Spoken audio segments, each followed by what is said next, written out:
Dan pemirsa, untuk mengetahui perkembangan PSBB tahap kedua di Kota Tangerang, kita akan bergabung dengan Cikal Multazam dan juru kamera Sartika Harahap.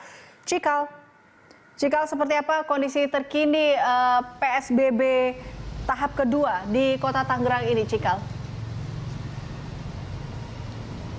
Ya, angka 71% yang sudah disampaikan oleh Pemkot Tangsel mengenai kepatuhan masyarakat terhadap pemberlakuan PSBB atau pembatasan sosial berskala besar, agaknya ini masih diperhitungkan sebagai angka yang belum signifikan naik sebetulnya, Eliza. Karena kalau kita lihat bagaimana penjagaan di checkpoint di Tangerang Selatan, salah satunya tempat saya berada saat ini, di kawasan Ciputat Tangerang Selatan, nampaknya tidak dikendorkan begitu, tetap penjaganya berlangsung seperti biasa, di mana ada penjagaan dari tim kepolisian, kemudian TNI Angkatan Darat, Kementerian Perhubungan, dan juga Satpol PP yang terus berjaga dan juga memeriksa bagaimana apakah masyarakat di sini, terutama yang memakai kendaraan roda 4 dan juga roda 2, sudah memenuhi ketentuan yang berlaku.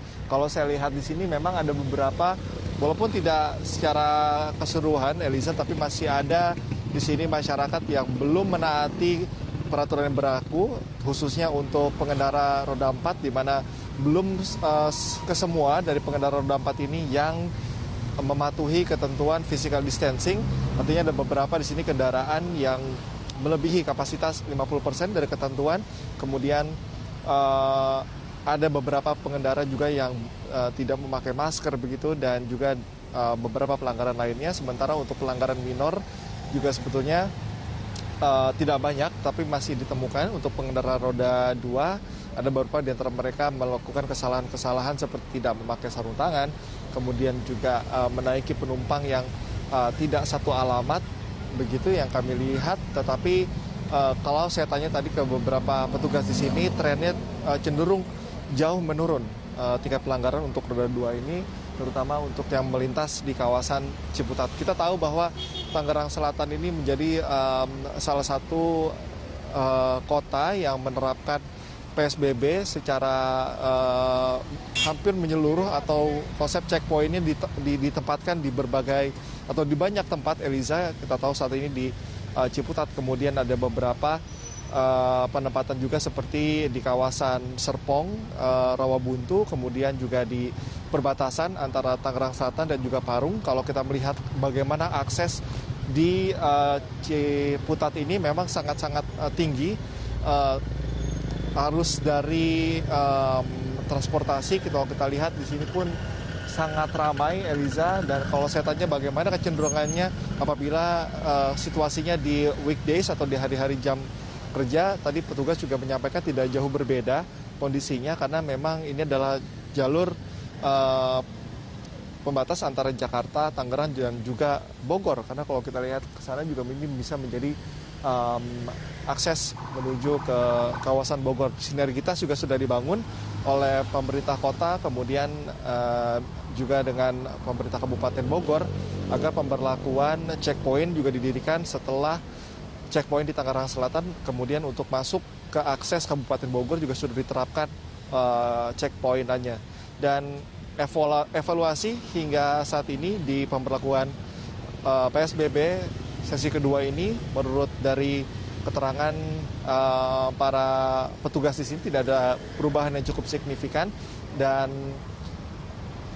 jumlah personil yang akan ditugaskan pun ini tidak berbeda, Eliza. Akan dipekerjakan secara shift dan akan berlangsung penjagaan ini selama 24 jam, Eliza. Ya, Cikal, apakah Anda mendapatkan informasi terkait dengan sampai kapankah perpanjangan PSBB tahap 2 ini akan berlangsung? Ya, tadi kami tanyakan hal tersebut, tetapi memang belum ada informasi yang didapatkan untuk pemberlakuan PSBB tahap kedua ini. Dan kalau kita menggali informasi dari segala sumber juga, Eliza, bahwa pemberlakuan PSBB tahap kedua ini juga tidak ditentukan hingga kapan. Ini akan melihat bagaimana evaluasi yang dilakukan setiap harinya, bagaimana tingkat kepatuhan, jumlah pelanggar. Ini akan menjadi salah satu tolak ukur pemberlakuan PSBB ini akan dihentikan atau masih diteruskan. Dan ini juga harus berkomunikasi dengan kepala daerah setempat seperti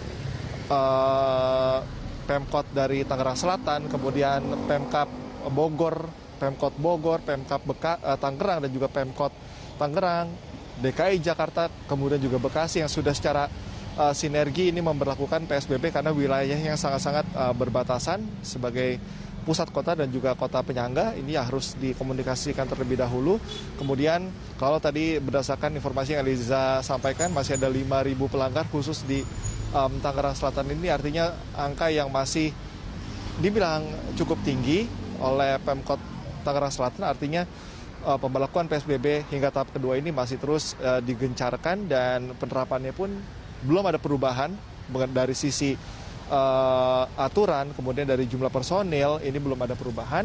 Dan kemudian Pemkot Tangerang Selatan juga di sini akan memperluas checkpoint tidak hanya di kawasan-kawasan perbatasan seperti saat ini Jakarta Selatan dan juga Tangerang Selatan, tetapi juga akan melakukan checkpoint hingga ke level RT dan RW. Ini sangat penting apabila nantinya ada dalam contoh seperti ini, misalkan ada tamu yang berkunjung pada satu tempat, maka tamu tersebut harus memenuhi checkpoint terlebih dahulu, dicek suhu tubuh, kemudian apakah ia memiliki perlengkapan seperti antiseptik ataupun sejenisnya, kemudian dicek suhu tubuh dan apakah memakai masker atau tidak.